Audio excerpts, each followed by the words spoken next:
Salam terbaik, salam para malaikat kepada para penghuni surga. Assalamualaikum warahmatullahi wabarakatuh.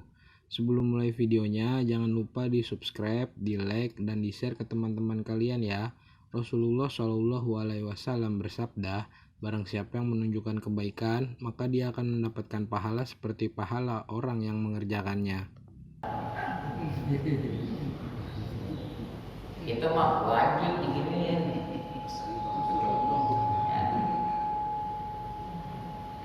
Ya buat bapak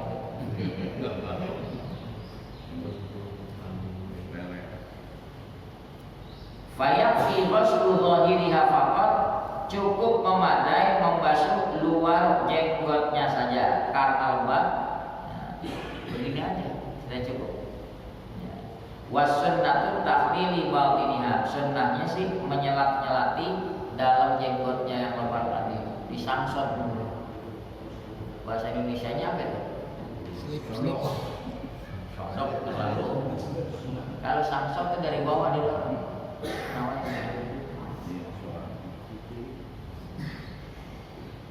Wa yajibu aidan, bagaimana kalau di muka ada kutil, daging lebih? Selama ada di muka, kenain.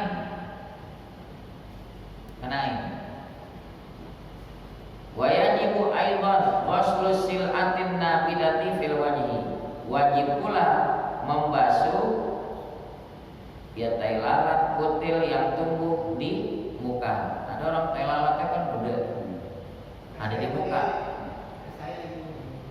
Iya, dikenain. Ada orang ya akhir zaman Ustaz yang nanya ibu-ibu operasi tai lalat gimana? Saya bilang, Bu, Allah ciptakan manusia udah satu setel.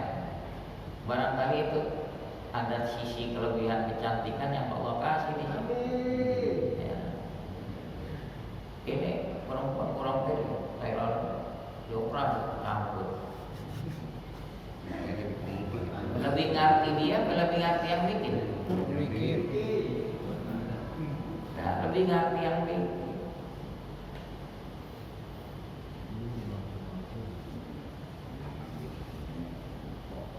Wa in tolat jiddan, walaupun kutilnya nunggu panjang banget gitu, ngampleh. Basuh muka kena air, orang ada di muka. Wasalisu, yang ketiga, ghuslul yadaini ma'al mirfaqaini, membasuh kedua tangan serta kedua siku. Ini batas sikunya wajib dikenai. Jadi membasuhnya nih dari ujung jari tangan. Begitu juga yang kiri. Ya. Dari atas jangan kebanyakan. Dari maksudnya Gini. Iya gini dari atas. Afdolnya dari ujung jari. Seperti halnya basuh muka, air itu sifatnya turun ke bawah, lebih mudah jatuhin dari atas muka, tinggal meratakan. Ketimbangnya air itu giniin, lebih susah kan? Wa yajibu ghuslu sya'rin nabiti alaihima zahiran wa batinan wa in kathura wa qala.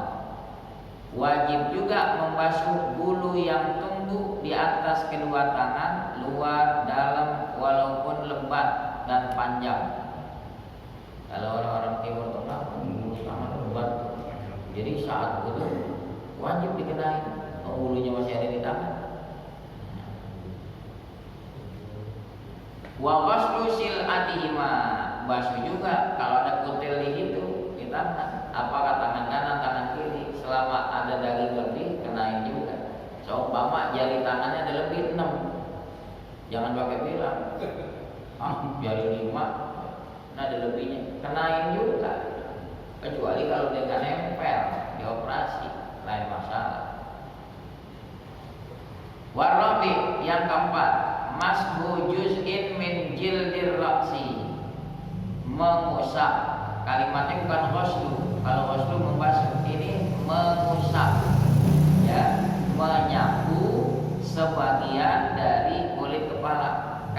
Wajibnya kulit kepala karena ada di kawasan kepala. Sebagian. Kalau di mazhab Syafi'i wajibnya sebagian. Andai kata 3 helai rambut di kepala, ya, anak muda sisiran udah bagus, dia wudu digocek ke sini, bisa bicara jadi. Cuma kelewatan aja sayang sisiran. Gua di sini jadi masih kawasan kepala. Tapi kalau di mazhab Hanafi ukuran kepala minimal seperempat. Karena Nabi pernah wudu begini. Ketika basuh kepala diusap. Nah, yang kena seperempat. Dari itu mereka memahami sekurang-kurang basuh kepala ukurannya seperempat. Kalau mazhab Maliki, kalau kagak semua nggak disebut kepala, gitu. Kalau bangsa bagus itu kan kentut. Dia di mazhab Maliki, ramas mulu dia mas. Harus semua. Jadi masing-masing mazhab ada sisi ringan, ada sisi berat. Pasti mengandung hikmah. Yang kagak boleh comot sono, comot sini. Kombinasi gitu. Di mix, emang jus. Gila yang lepek nggak mau nih. Giliran senggol ini nyari kagak batal. Giliran basuh kepala pengen ya tinggal lupa ngirit. Itu namanya mazhab yang bukan Syafi'i, bukan Maliki, bukan Hanafi. Itu namanya mazhab apa? Yang bukan usaha bukan di sini. Ahli mujtahid bukan.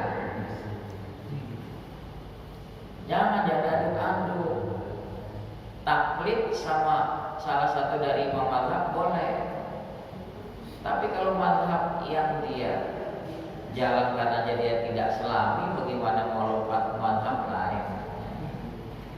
Emang kita udah ngerti di mazhab Syafi'i semuanya? Itu aja kita belum ngerti. Sok lompat ke mazhab. Nah, ini 4 imam semuanya patokannya tetap Quran sama hadis. Tapi kemampuan mencerna Quran dan hadis Allah berikan pada mereka ia berbeda-beda. Jadi jangan dianggap perbedaan furu cabang fikih sumber perpecahan. Enggak. Malik Syafi'i Hadabi beliau kalau ngaji seperti Al-Mizanul Kubra fikih perbandingan mata, beliau bilang apa? Kita ngaji untuk melihat khasanah karya ulama, kita hargai. Begitu adabnya.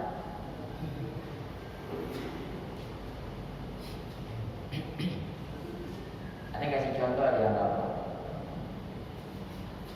Dulu anak punya dosen orang Mesir kasih perumpamaan.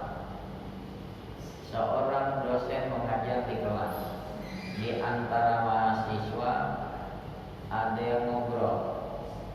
Dosen marah, dosen menegur.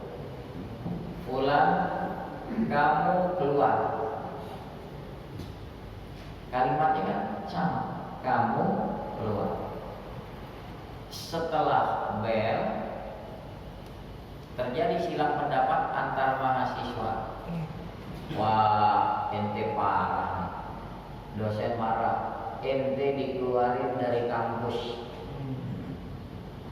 Dalilnya apa? Kamu keluar. Yang satu bilang, oh nggak bisa begitu, nggak bisa begitu. Dia dikeluarin dari mata kuliah. Karena yang marah kan dosen yang mata kuliah itu. Dia dikeluarin mata kuliah itu, yang lain mah kagak. Dalilnya apa? Kamu keluar. Bener juga. Yang satu nilai lagi nggak bisa begitu. Dia jurusan dikeluarin, jurusan ngobrol. Yang tadi doang suruh keluar. Besok kan kalau kagak ngobrol ya kagak dikeluarin. Bener juga nggak? Pahaman ini, memahami. Kalimatnya satu nggak? Kira-kira begitu. Allah kasih kemampuan. Imam mujtahid ini 4 imam mencerna, menelaah, memahami nas Quran dan hadis kok bisa terjadi perbedaan. Kira-kira gambarannya begitu. Kalau kita bukan kelas mujtahid, kita masih muqallid, ngekor, ngikut. Tapi lagaknya ka'annahu ala kulli syai'in qadir, kata anak santri, kayak segala-galanya gitu. Ya Allah ya Rabbi.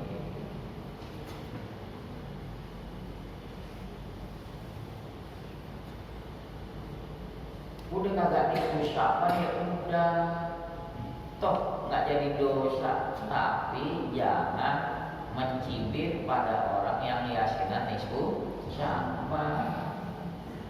Sekarang lihat deh hadis tadi, jangan langsung nggak ada dari Nabi, nggak ada dari Nabi, jangan pakai HP. Ada nggak zaman Nabi? Nggak usah pakai kacamata. Tapi kan bukan ibadah. Kata siapa? Kalau kacamata dipakai buat baca kitab, ada nilai ibadah nggak? Ada nilai ibadah. HP kalau digunakan buat sarana dakwah, ada nilai ibadah nggak? Ada nilai ibadah.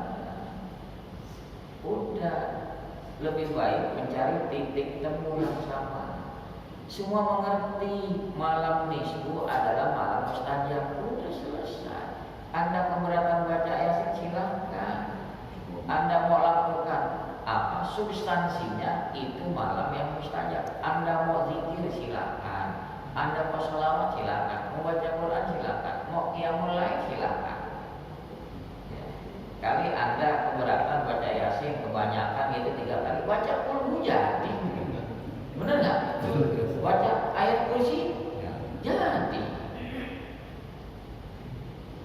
Yang penting, ayo cari titik temu bahwa malam nisfu Sya'ban ini malam mustajab, jangan disia-siakan. Gue sih nggak mau baca Yasin, ya nggak apa-apa. Mungkin menurut ente kepanjangan, baca puluh aja udah. Nggak baca juga nggak apa-apa, cuma berasa rugi aja gitu. Malam mustajab disia-siakan. Intinya kan begitu. Baca Yasin bagus. Kita niatin ya Allah, baca Yasin pertama mudah-mudahan panjang umur dalam taat. Panjang umur dalam taat. Ntar mau baca Yasin yang kedua, ya Allah mudah-mudahan anugerahi kami rezeki yang berkah. Mau baca Yasin ketiga, ya Allah matikan kami dalam iman. Semua permohonannya bagus ya? Bagus. Apakah cuma 3 ini? Oh, silakan. Kemarin dari maghrib sampai subuh tadi itu peluang terbuka. Allah tawarkan, siapa yang pengen minta ampun, saya ampunin. Siapa yang pengen minta rezeki, saya anugerahi. Siapa yang sakit, pengen saya sembuhkan. Siapa yang begini.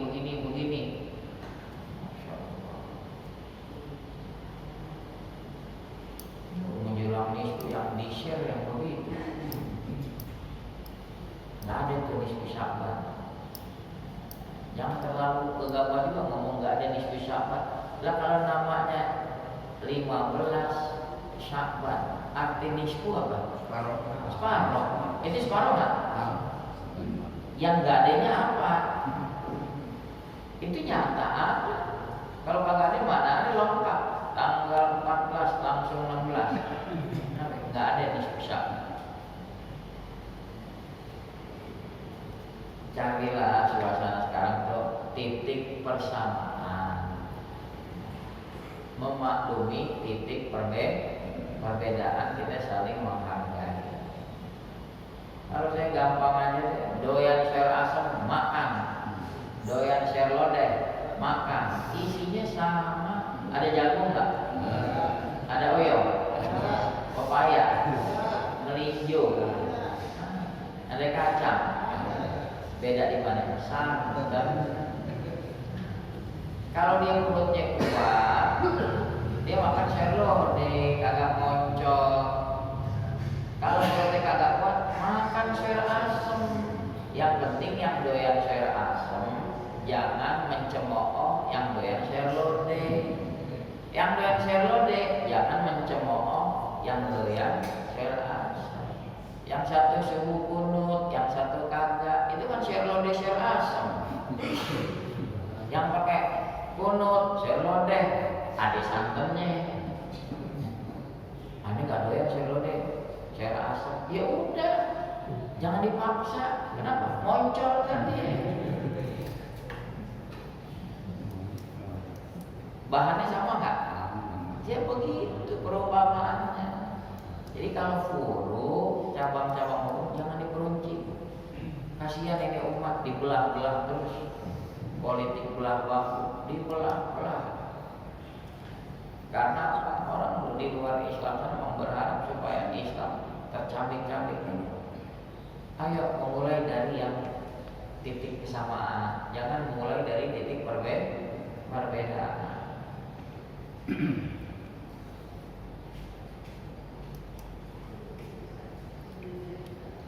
Tadi bicara masalah apa? Basuh usap kepala. Au minasya'rin nabiti fihi, atau dari bulu yang tumbuh di kepala. Walau ra'sa sya'ratin wahidatin, walaupun kepalanya cuma ada sehelai rambut. Andai kata cuma sehelai rambut, jangan kata sehelai rambut, wotak lagi, tetap wajib diusap nggak? Karena substansinya kepala. Kalau memang ada rambut di kepala, usap juga. Lihat mazhab Syafi'i, sungguh pun dalam rukun wudu mengusap sebagian kepala, tapi mereka mensunnahkan mengusap seluruh kepala. Khurujan minal khilaf, karena keluar dari perselisihan. Jadi ada kaidah bilang al-khuruju minal khilafi mustahabun. Keluar dari perselisihan pendapat dianjurkan. Mazhab Maliki bilang harus seluruh kepala. Mazhab Syafi'i bilang boleh sebagian kecil kepala. Nah, di mazhab Syafi'i tetap menimbang ada pendapat yang bilang wajib, sunnahnya seluruh kepala. So, nih, dua ibu jari ada di kening, begitu. Sunnahnya seluruh kepala.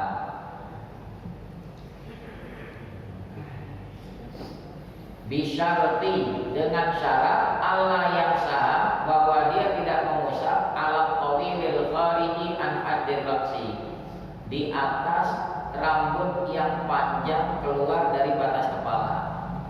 Wanita rambutnya panjang. Pada saat wudu ngusap rambut kepala, ujung kuncirnya diguyur di keran. Coba. Nggak sah.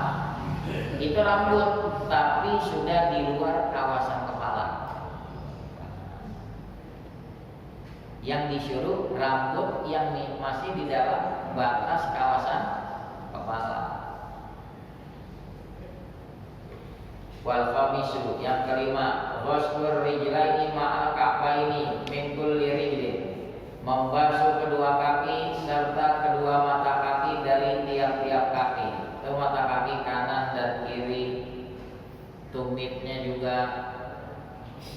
Pernah di zaman Nabi ada orang basuh kaki, tumitnya tidak tersentuh air. Nabi bersabda, wailun lil aqabi minan nar, neraka wail buat tumit yang enggak terbasuh air wudu, kena neraka. Wudu juga kena neraka juga. Maaf, saya bingung kalau orang wudu basuh kaki kayak main sepak bola gini-gini. Dikocek. Iya. Gimana mau rata tumit belakangnya? Hadirin, ajarin tuh anak-anak, kalau kagak dikontrol wudu anak-anak kita. Saya kalau ngajar di satu masjid wudu mau sholat isya, saya perhatiin deh basuh kaki yang benar. Orang tuanya harus ngajarin tuh.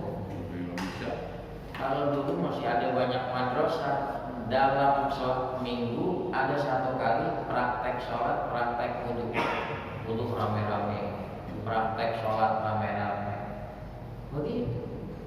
Nah sekarang adanya SDIT diterapin. Jadi datang pagi sholat duha. Sebenarnya sholat duha sendiri-sendiri, tapi karena taklim mendidik anak, belajar maju jadi imam maju, ntar yang lain belakang, ntar gantian maju yang lain maju. Memang harus begitu. Jangan sampai anaknya di STIP, bapaknya ikro nggak hatam-hatam. Giliran anak bilang ya pengen murojaah nih, apalah apa aktorik, ayah udah sampai mana apa? Jawab bapaknya apa? Ayah jus amma udah lewat.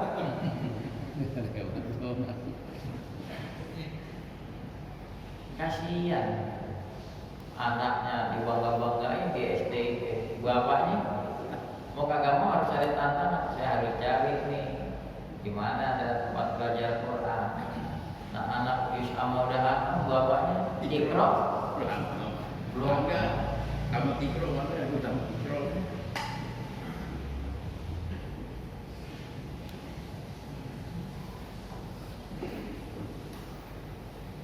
Orang tua kalau udah meninggal, orang tua tuh belum tentu bangga anaknya sarjana S1 S2.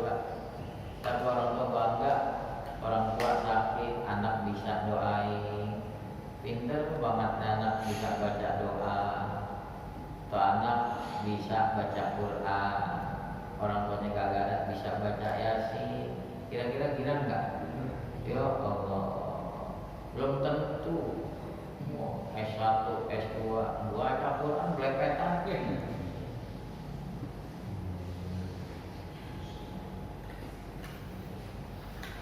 Karena nanti di alam kubur malaikat nggak nanya orang tuanya, anak kamu udah wisuda belum? Yang ditanya orang tuanya, sejauh mana kamu didik anak-anak kamu? Saya udah didik malaikat, malam minggu saya suruh ke masjid bawa air. Kata malaikat, lu hadir nggak? Anaknya suruh hadir ke masjid malam minggu, cepetan bawa air. Ayah mana dulu di jalanannya gue. Di kampung saya ada begitu.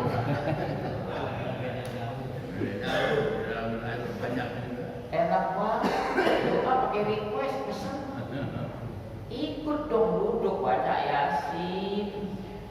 Nggak bisa Ustaz. Ya kan kalau nggak bisa baca yang dia bisa. Ayat kursi.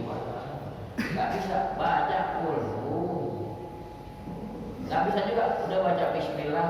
Nggak bisa juga cemplungin di kolom. Bacain nanti insyaallah.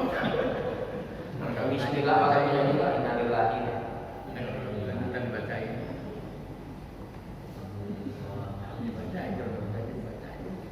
Ya. Mana tadi? 5 yang Wasya'ril rijlaini, juga wajib membasuh bulu yang ada di kedua kaki. Wasil atihima kasya'ril yadaini, daging lebih yang ada di dua kaki sama kayak di dua tangan. Kan kadang-kadang ada bukan kutil, kalau di kaki mata ikan yang namanya. Nah, itu wajib dibasuh.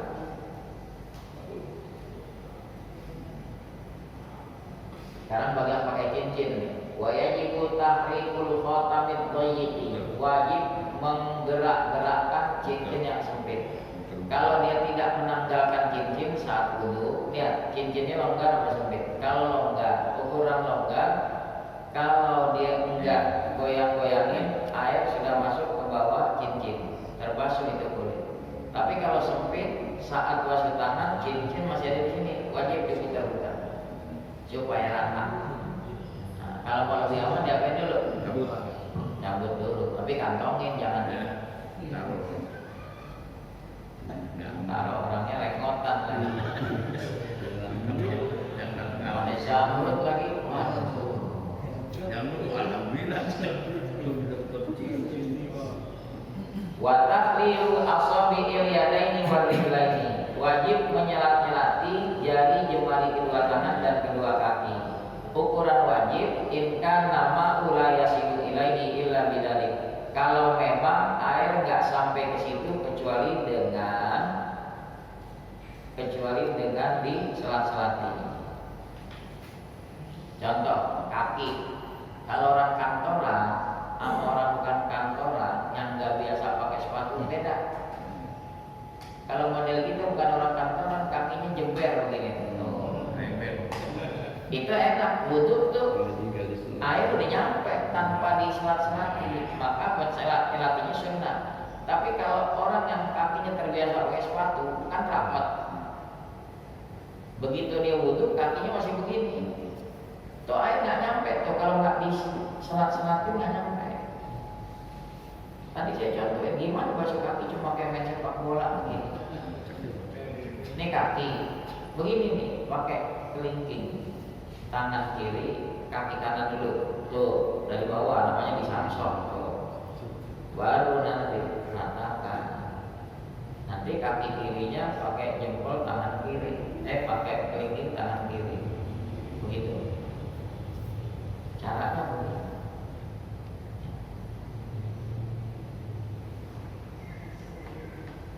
Wasadis yang keenam terakhir tartibul a'dha. Tertib anggota-anggota wudu bi ayyuqad dimal wajha ala yadaini, dengan bahwa dia dahulukan muka di atas kedua tangan. Muka dulu.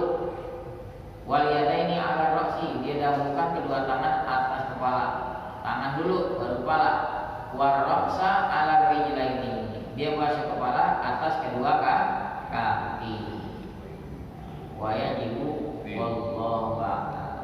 Nanti akan berbicara syarat-syarat wudu. Kalau tadi rukun-rukun wudu